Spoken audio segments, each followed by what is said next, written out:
coroner has already indicated that his conclusion will be a short form. Short form conclusions include accident, self-deletion, misadventure, where death is the unintended consequence of an intended act. He might rule misadventure, might he? Unlawful killing, industrial disease, drug-related death, alcohol-related death, natural causes, or road traffic collision. Obviously, in this case, most of those will not be relevant. Well, it's not going to be an open verdict then, because that's not on that list. So yesterday, the inquest heard evidence about the stolen Rolex. Oh, this bloody Rolex. And then, of course, it was changed to a different kind of watch. I think that was just Jay probably messing about personally, but I just don't know. I mean, Jay was off his face. So those messages he sent, you know, it could be anything, can't they? You know, drunken texting, we've all done that as well. With pals saying it was probably fake and that Jay did not steal a watch. They said the more likely explanation for his claims was that he was exaggerating. And of course, the person that knows most about it is Brandon. Brandon did not give evidence. Amy Fenton, who has been following Jay's tragic story since the very start, has detailed all the evidence heard about the watch. Now, if we get a lull, I might come back to that. The coroner is about to come into court, and to recap, the coroner is Dr. James Adeley, who also oversaw the inquest into the death of Nicola Bulley. Dr. Adeley recently retired but has returned as a temporary coroner under legislation which allows him to do so when cases have not concluded. So he'll be saying that he's come back because he opened the inquest in May, but he's really come back because he likes the celebrity of it, doesn't it? Oh, so we're now hearing a statement from Jay's mum, Debbie, in which she describes her son as the life and soul. Debbie says our lives will never be the same. Please remember that Jay was a real person, she adds. He may just have been a story, but he did touch the hearts of the nation. Oh God, I'm crying now, my God. Yeah, and he did touch the hearts of the nation, because I know we don't all agree about what happened to Jay or whatever, but most of us, I think 99% of us, same with Nicola Bulley, how everyone has different views on what happened to Nicola. But I think one thing you say is people were touched by Nicola's story. They cared about her, they care about Jay, they cared, you know, when he was being searched for, everyone hoped. I mean, you got some horrible people like thinking it was hilarious and laughing about it. You know, you're always going to get that, but they're nothing, they're no one. You know, they'll never touch anyone's lives. You'll be lucky if they even touch their own family's lives. And it's because they've got such sad lives that they have to be horrible about everybody else. Whereas Jay, you know, for all his faults, I think almost because of his faults, because he'd been through a difficult time when he was younger, and done bad things, and he had done bad things, but he came through it and he had a job, and his employer spoke very highly of him, his family love him, he had loads of friends, you know, and that. So there's a lot of people who'll be jealous of that, and they will, as I say, they will never touch people's lives in any way. They'd be struggling to touch their own family's lives. Their own family probably don't even give a shit about him. That's how people turn into trolls, because what you've got to think is you've got to have quite a sad personality, haven't you, to actually find enjoyment from going online and being nasty to people. You've got to be something wrong with you, hasn't it? You've got to need help yourself. So, you know, to me, I think, yeah, whatever you think about what happened to Jay or didn't happen to him, people cared about him, and that big smile of his, and you know, he did touch the hearts of a nation. That's got to be some comfort, hasn't it? Surely, you know, that people cared so much one way or another. You know, I know, as I say, some people were nasty, but that's the thing about the internet, isn't it? You get so many lovely people, but you do get some twonks as well. So her statement continued. He was learning to drive, and he had so many plans and a bright future ahead of him. He was counting down the days when he flew to Tenerife. Never in a million years did we predict what was to unfold. Jay was a bundle of fun with a constant smile. So now the coroner has begun to sum up the case. I just check on I haven't missed anyone coming in.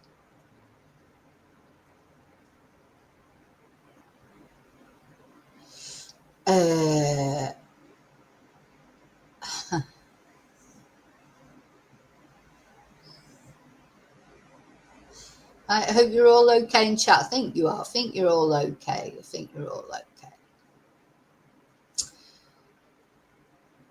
Yeah, it's only going to be the conclusion and verdict today. There's going to be no other witnesses. It is strange that Rocco couldn't be found, but I think knowing that he's wanted by the police for another thing maybe explains that. Brandon's in another country. Do you know what I think with Brandon? I think that he made a big thing about this thing about the watch and the knives down the trousers. I don't think any of that was true, and I think he's probably be too embarrassed because he probably told that to Mark Williams Twonk. Mark Williams Twonk probably paid him for the information. You know, Mark Williams Twonk, he made a big thing of it as well. People making big things of things for nothing, for clicks, for attention, trying to pretend he's a big shot. So, yeah, that's what I think. But anyway, the coroner begins to sum up the case. He's now delivering his summing up. He's explaining how Jay's body was formally identified using his fingerprints and palm prints. Now, a lot of people said, oh, how could he have his fingerprints after he'd been 4 weeks out in the element? But I have been reading up about that. It's amazing what they can do as long as there's one tiny bit of flesh still attached to the fingers or the palms. It only has to be the tiniest amount. They do this process which almost regenerates it, and they can do the DNA off it. So obviously, if it had been years, they can't do it because there'd be nothing left. But because it was a month and there was still something left, they could do it. So it's interesting. So the post-mortem noted that Jay's body had undergone extensive mummification due to him being out in the hot sun for several weeks before he was discovered on July the 15th. And now this is what I hope for. I hope, the pathologist is saying it, maybe saying it for parents' comfort, I don't know, but I hope it's true. Pathologist Dr. Mark Shepherd, he's a reputable pathologist, isn't he?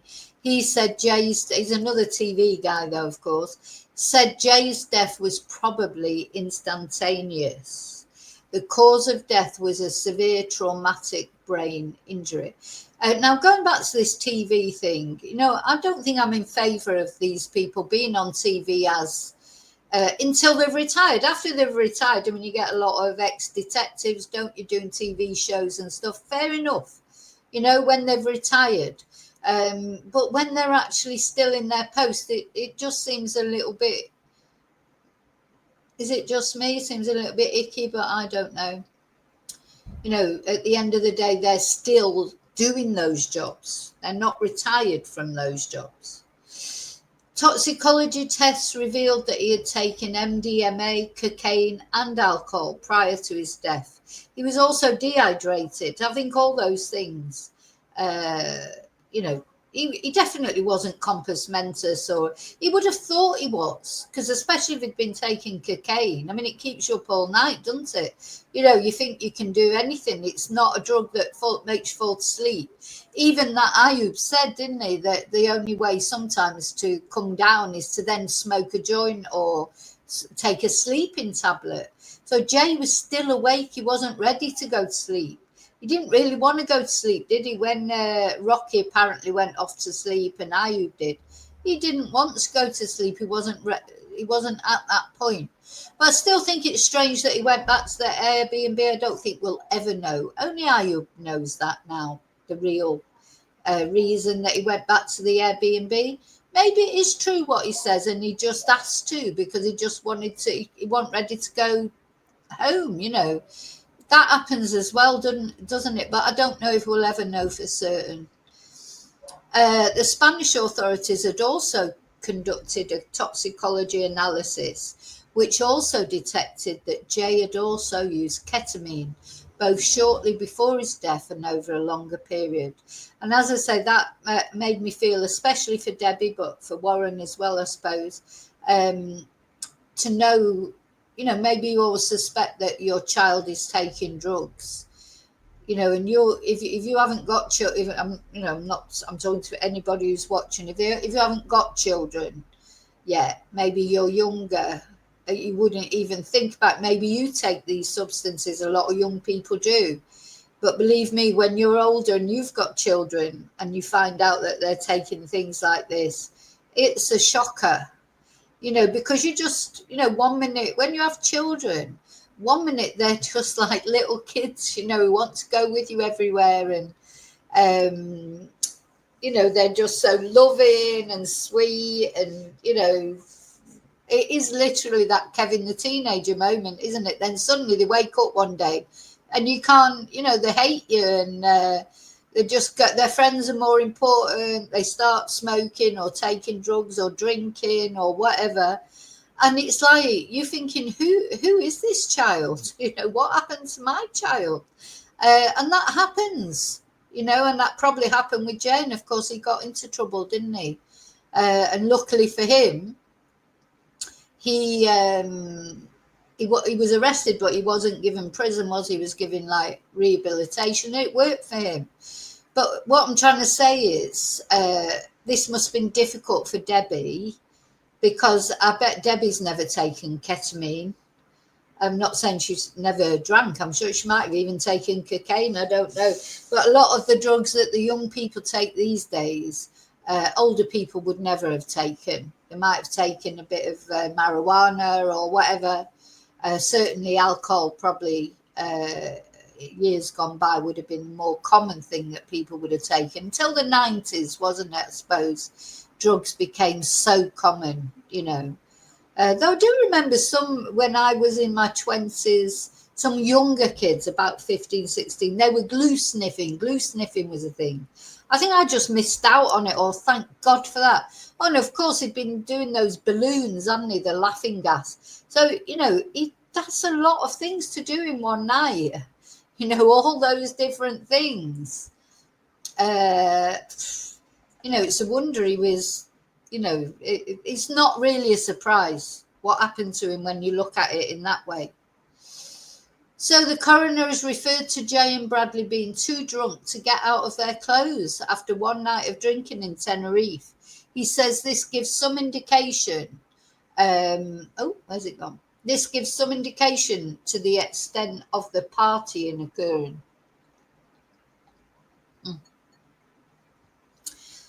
Yes, there's probably not many of us when we were young who couldn't be bothered getting into pajamas or whatever. Just I think what I remember is you just wanted to get home.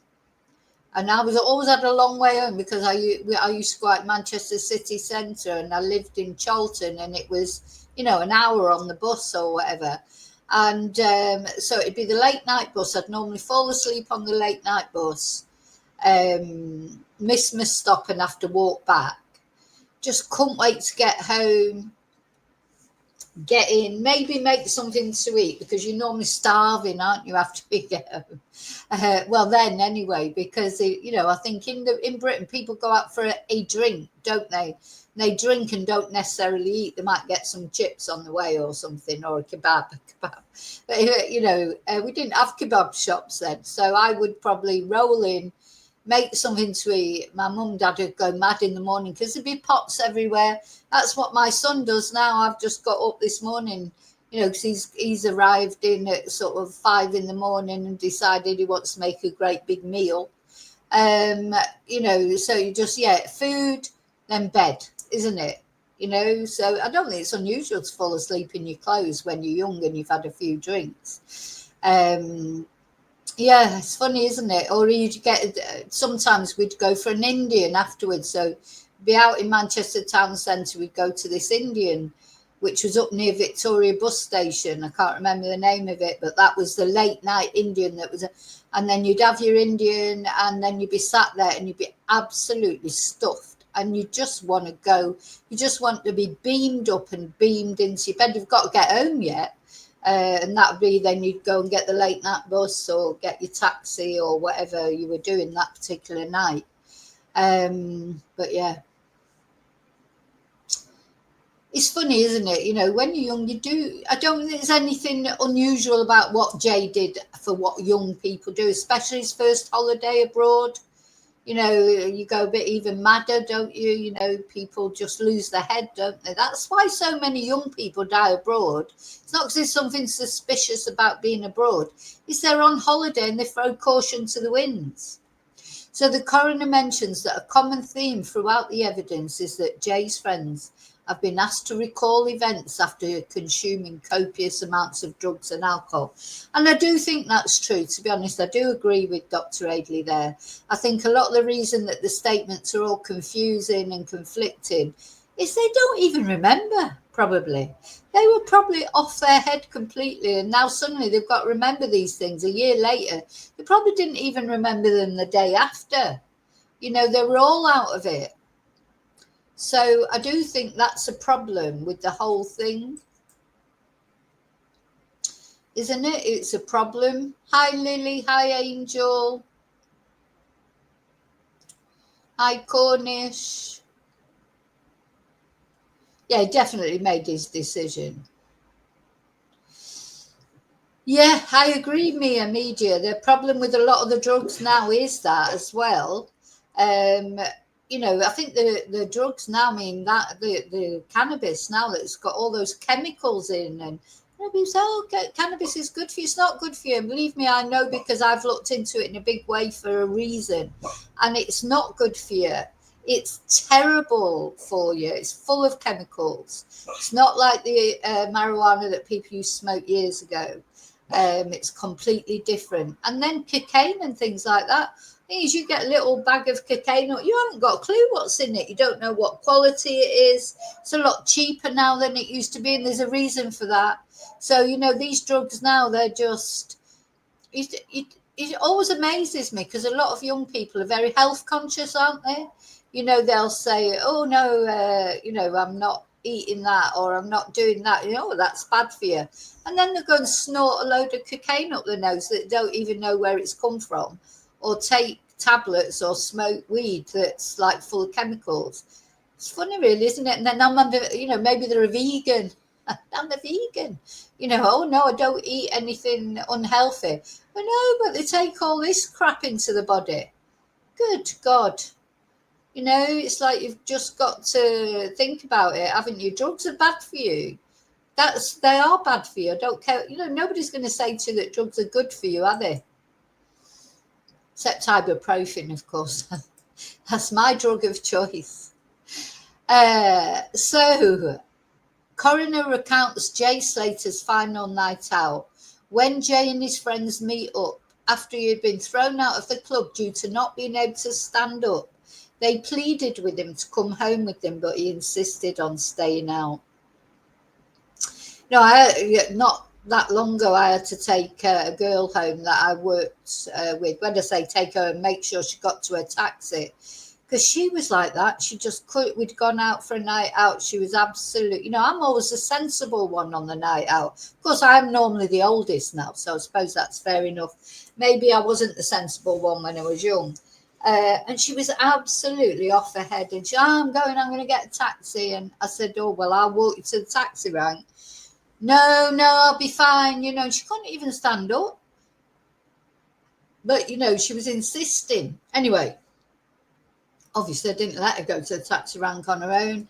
Got to the taxi rank, put her in a taxi, told the taxi driver where to go. And she just and prayed, because, you know, taxi driver might have been a bit dodgy, mightn't they? But, you know, it's... Sorry, it's just someone sending me some information about Jay, not knowing that I'm on a live talking about him. So when Jay and his friends met up after he'd been thrown out of the club due to not being able to stand up, they pleaded with him to come home with them, but he insisted on staying out.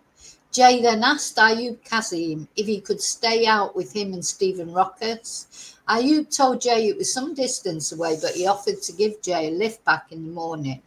And at around 6:09, he sent a Snapchat to Bradley Geoghegan, which showed him to be in the Masca area. Ayub Kazim, who was driving, stopped to get soft drinks, a Fanta for himself and a Coca-Cola for Jay and Stephen Rokas. And then the coroner says, and I do agree with him, I do think this Rolex is irrelevant. I thought it right from the beginning. I think this is something created to cause a stir, with Mark Williams' twonk and that. It's just like, and it caused more problems. And Mark Williams' twonk, he does the same thing every time. He criticises social media people. He criticises the police, and then it's him who's stirring up things. So the coroner is now dealing with the issue of the watch. The coroner refers to the various Snapchat messages in which Jay's claimed to have stolen a watch. He points out that the brand of the watch was different in each message, and in evidence, Ayub said people often boosted themselves up in messages. And Dr. Adeley says, now you might not all agree with him, I consider the watches irrelevant to subsequent events. I personally do agree with him, but it's not often that I do agree with him. But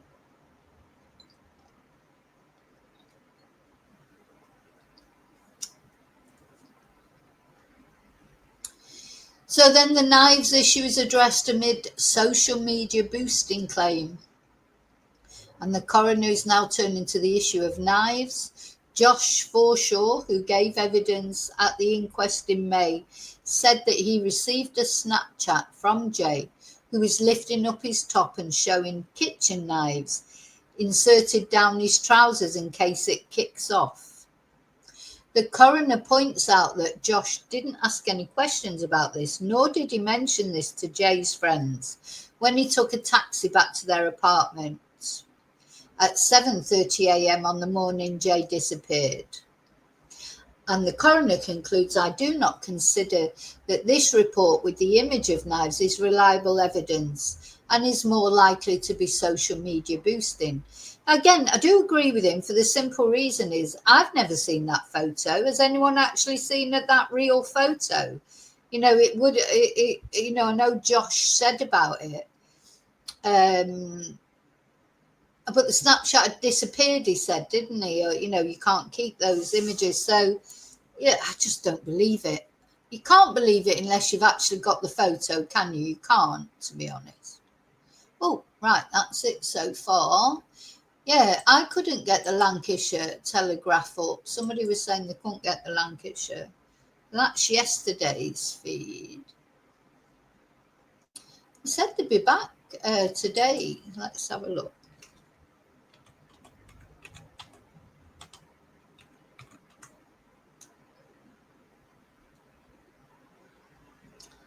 Lancashire Telegraph. So they did give very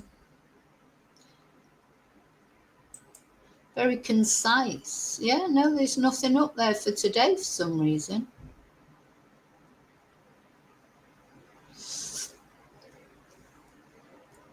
I can't see Lancashire Telegraph is coming up. I wonder if I can find maybe this Sky News has got a live feed.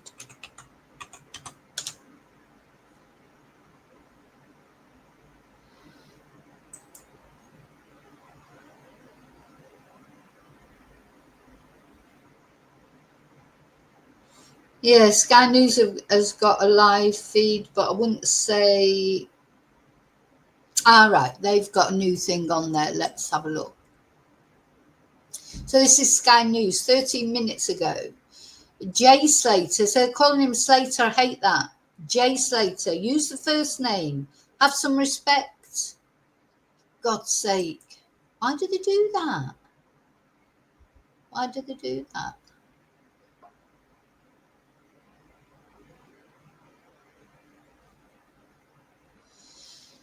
Why did they do that?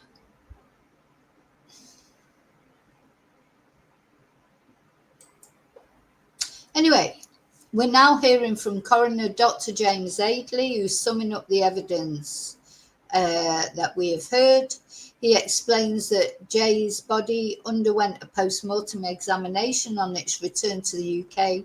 There were no injuries that would indicate third-party involvement in Jay's death, the coroner said. He adds that the injuries sustained by Jay, God, why do they keep calling him Slater? Even the coroner refers to him as Jay, for God's sake. Jay would not have been aware of his situation after his fall, and he wouldn't have been in any pain, he says, adding that he hopes this is of some consolation to the family. I hope so, because, it does how it must torment his mum, because he's not even my son. And it torments me to think of him lying there and hurting, before he died. I hope he died instantly. I hope and pray that he did. Bless him. So the coroner turns to the events that led up to his death in Tenerife and outlines the evidence heard yesterday. Oh, I'm going the wrong way, aren't I? So, yeah. I thought that came first. Yeah, that I don't like the order of that. Doesn't seem right. No, I'm going back to Lancashire Live.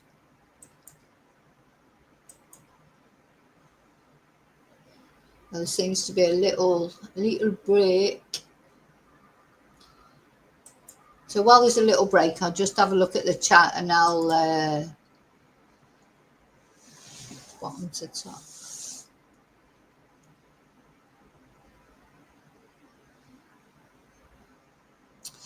Then Mark Williams Twonk is a complete liar. He lies about everything, Charlie. Lies about everything. Of course he's a liar. Lies about anything that he thinks will create tension for him. Nothing. Everything he said at first, he's now backtracking on. He went in an interview, said he believed it was an accident. So why was he trying to make it? Why is he trying to make it more sensational? Because that's what he does. That's what he does. Is he tries to. He's not relevant anymore, but he tries to be relevant. James, I'm going to delete that comment because it's just not appropriate to what we're talking about here. It's not appropriate. It isn't. You know what? Whenever I talk about either Jay Slater or Nicola Bulley, all these weirdos come out of the woodwork. It's just like, what? It's really odd.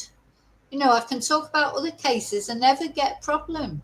And then if it's either Jay Slater or Nicola Bulley, load of weirdos.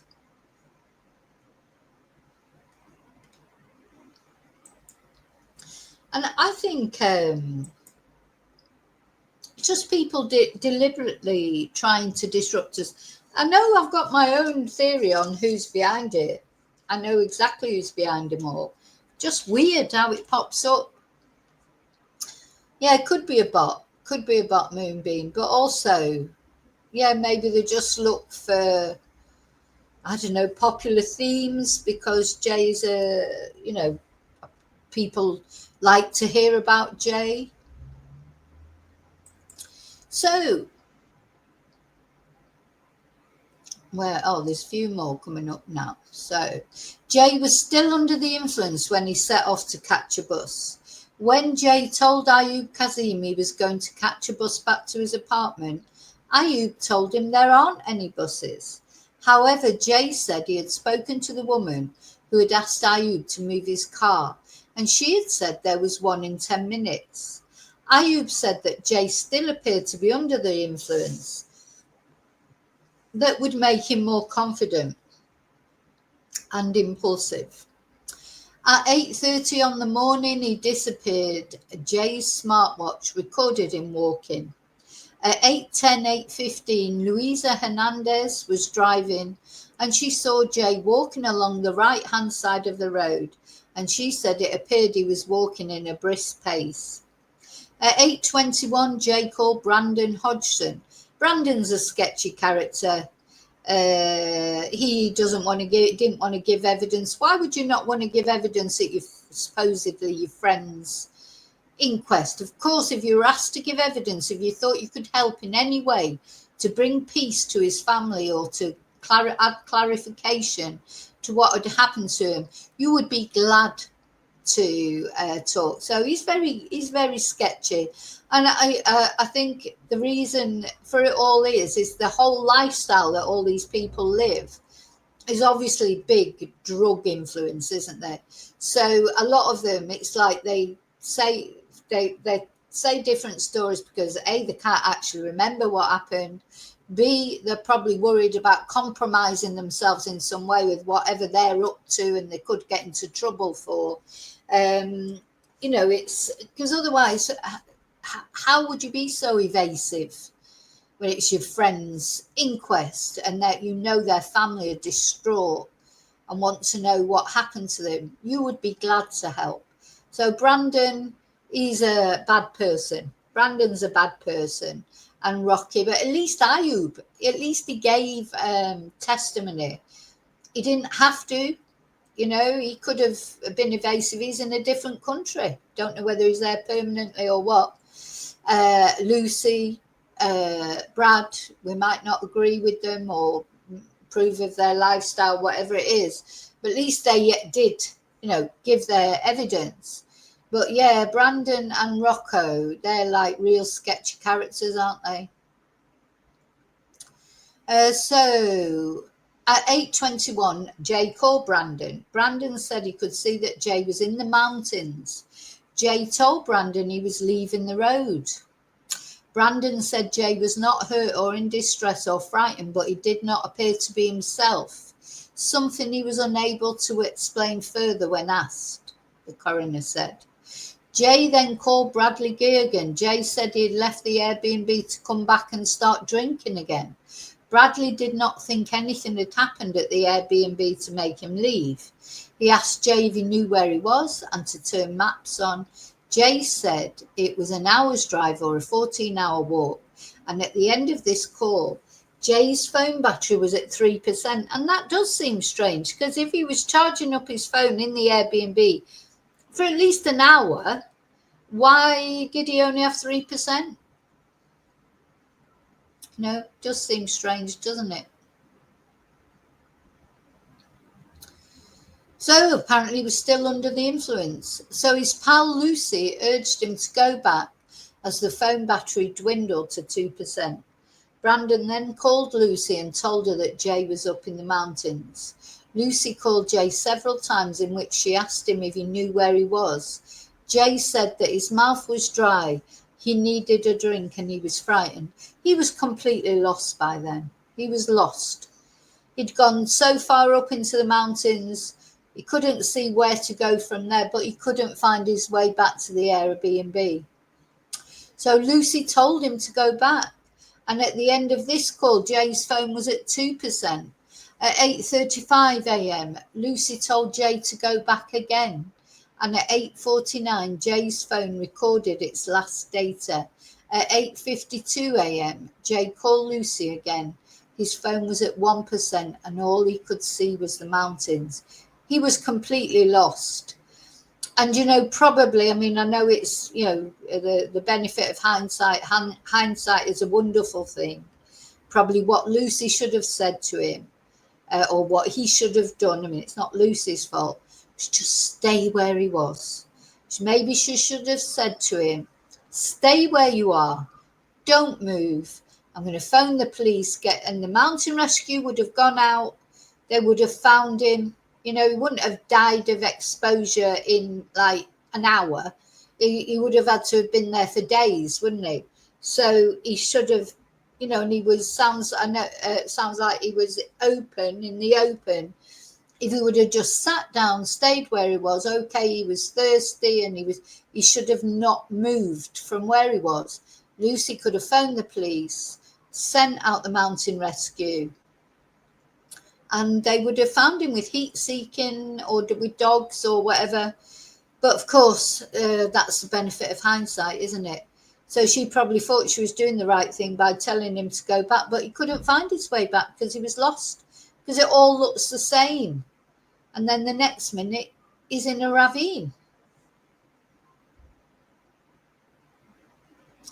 So Jay was found 29 days after he went missing by 2 members of the Spanish Mountain Rescue Group in the Juan Lopez Ravine. The first 13 days of the search were conducted by various organizations. By the 13th day, all accessible paths had been searched. The search was complicated due to vegetation, steep cliffs, and difficult terrain. Jay was found 8 meters above the dry riverbed, and his bag was around a further 20 meters above, containing his phone and his passport. He is believed to have fallen 20 to 30 meters. Bless him. So, so his phone was there with him in his bag. Wasn't found on the beach like some weird social media people are saying. The mountain rescue team said the Juan Lopez Ravine is unfrequented by people due to the lack of water source and difficult terrain. Yeah, the Juan Lopez Ravine. So Jay Slater's lack of training and poor judgment were factors in his fall, according to the coroner.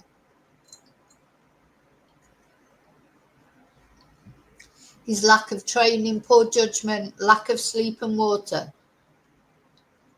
inappropriate clothing and lack of a hat, and any after effects of the drugs from the night before were all factors in his fall.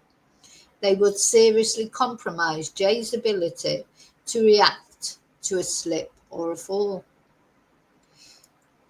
And here we are. We knew it, didn't we? The coroner delivers final conclusion of accidental death. And the coroner says J. Dean Slater died on the 17th of June 2024 in the Juan Lopez Ravine in a remote area of Tenerife. Whilst attempting to descend the ravine, Jay fell in a difficult area. Jay Slater fell approximately 20 to 25 meters, resulting in skull fracture and brain trauma, from which he would have died instantly. I hope he did die instantly. There was no third party involved. J. Dean Slater died an accidental death. That's the final conclusion. So what do we